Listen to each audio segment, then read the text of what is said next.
Hello everyone, welcome back here to the channels Tapa Azul and Super Acadêmico, and let's keep the reading of DOM CASMURRO by Machado de Assis.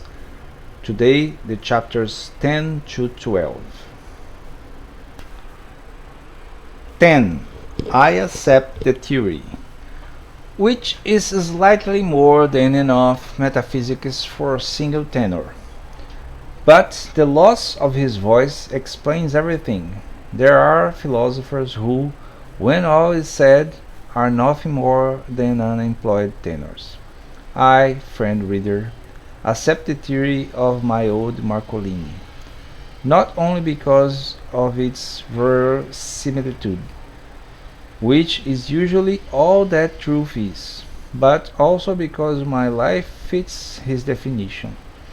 I sang a tender duo, then a trio, then a quarto, but let us not get ahead of the story.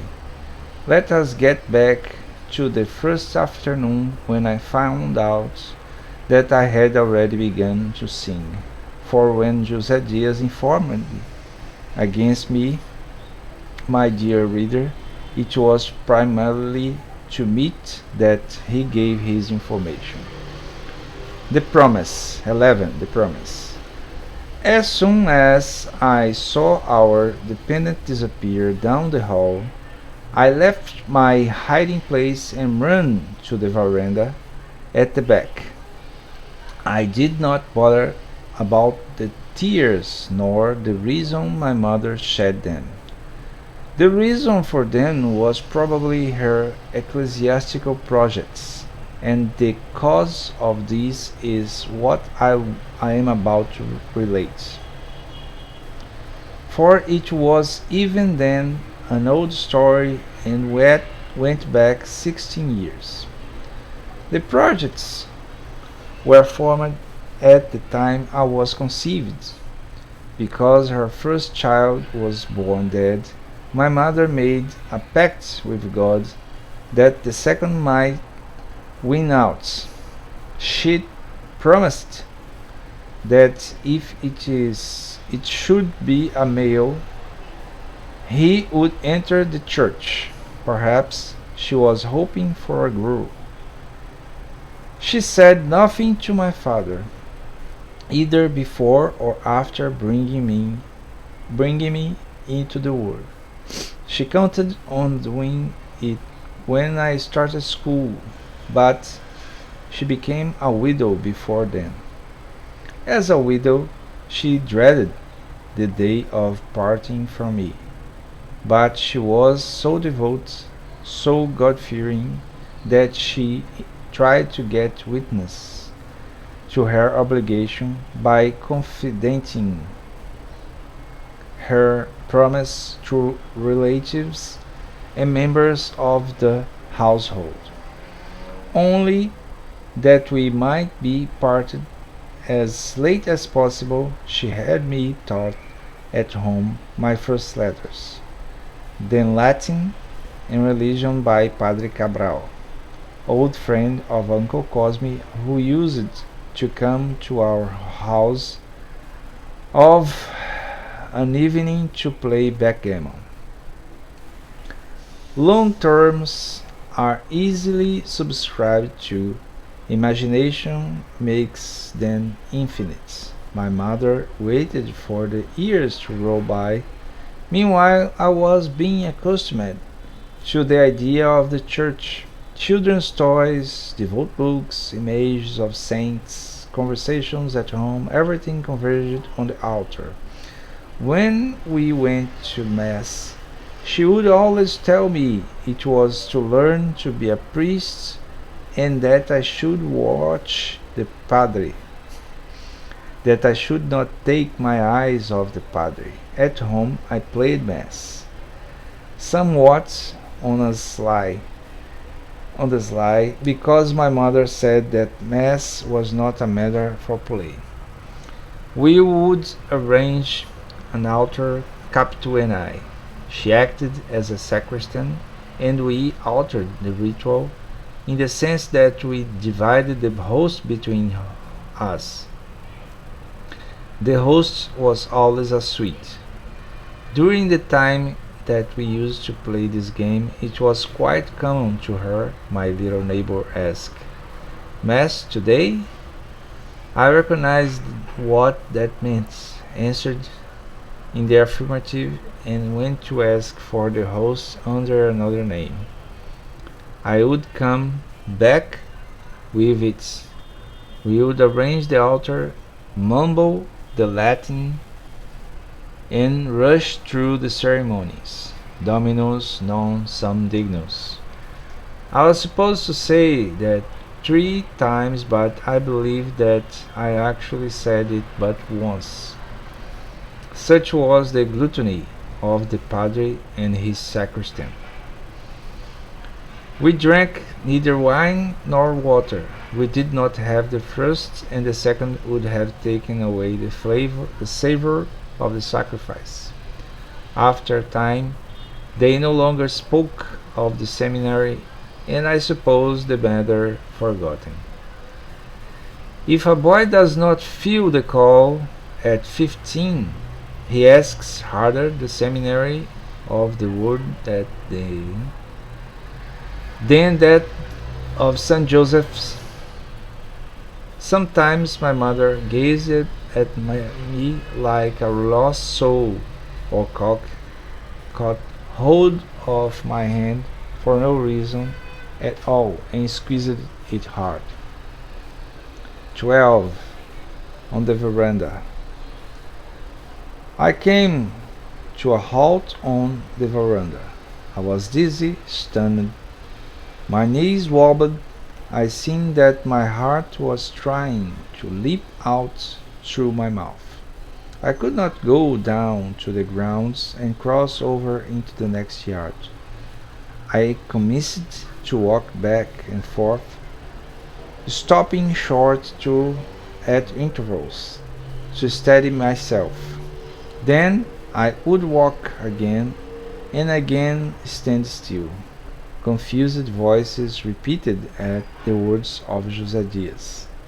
Always together, whispering secrets, if they should start making love.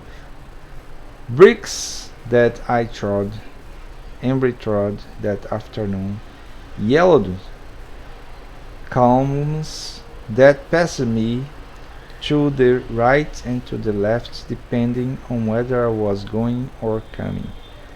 It was you who shared my crisis, the sensation of a new pleasure which enfolded me within myself, then made me diffuse and scattered me into 1,000 pieces, that caused me to shiver and shed through my being some strange inward balm. At times I found myself smiling a kind of satisfied grin, which believed the abomination of my sin, and the voices were heard again mixed up, whispering secrets, always together, if they should start making love. A coconut palm that saw me perturbed and divined, because murmured from the top of its crown that it was not unseemly for boys of 15 to get into corners with girls of 14. On the contrary, adolescents of that age had no other occupation, nor corners and any other use. It was an old cocoa tree, and for myself I believed in old cocoa trees, even more than in old books. Birds, butterflies, grasshoppers, that was practicing his summer music, all the living folk of the air were of the same opinion. Then I in love with Capitu and Capitu with me. It was true that I clung to her petticoats. But I could think of nothing between us that was really secret. Before she went away to school, it was all childish pranks and mischief. After she returned from school, the old intimacy was not immediately reestablished, perhaps, but it returned little by little, and in the last year completely. The substance of our conversations, however, was the same as it had always been. Capital sometimes called me handsome, her fine, big, strapping boy, a darling. At other times she took hold of my hands to count my fingers. I began to remember these and other gestures and things she said, the pleasure I felt when she passed her hand over my hair and said she thought it beautiful. I thought I did not do the same to hers, told her that it was far more beautiful than mine. Then Capital would shake her head with a look of disillusion and melancholy, the more amazing in that she had her to really rouse admiration. Rose admiration. But I retorted by calling her crazy.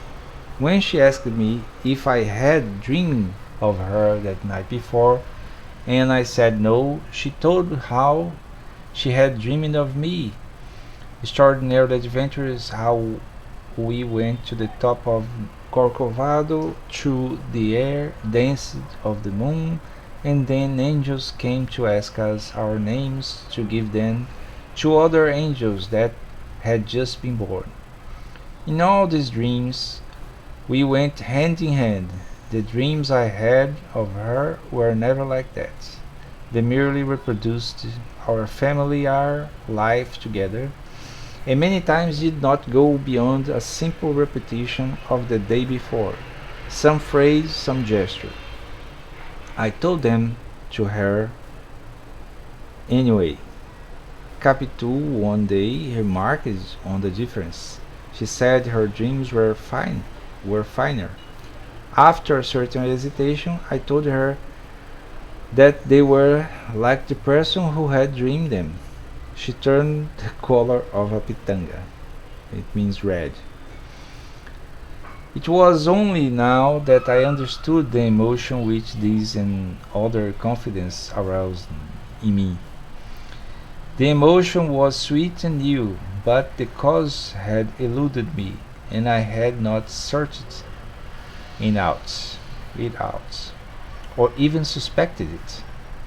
The silence of the last few days had meant nothing to me. Now I felt them to signify something, and the same with the half-words, the curious questions, the vague answers, the solicitude, the delight in recalling our childhood.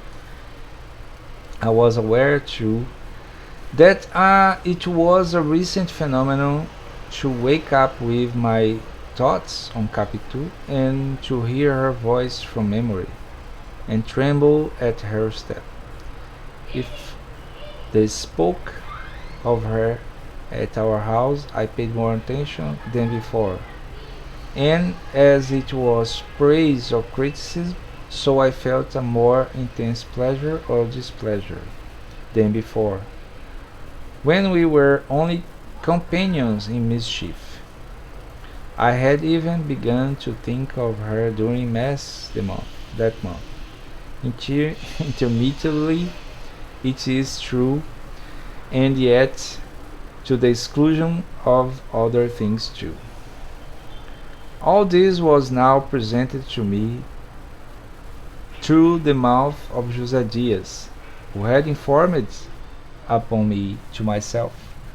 I pardoned him everything, the evil he had spoken, the evil he had done, and all that might come from one and the other.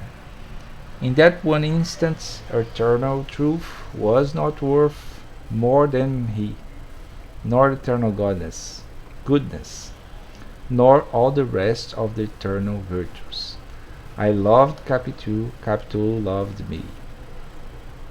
And my legs walked to and fro, they halted, quivering, eager to bestride the world, this first pulsation of sap, this revelation of consciousness to itself. I have never forgotten it.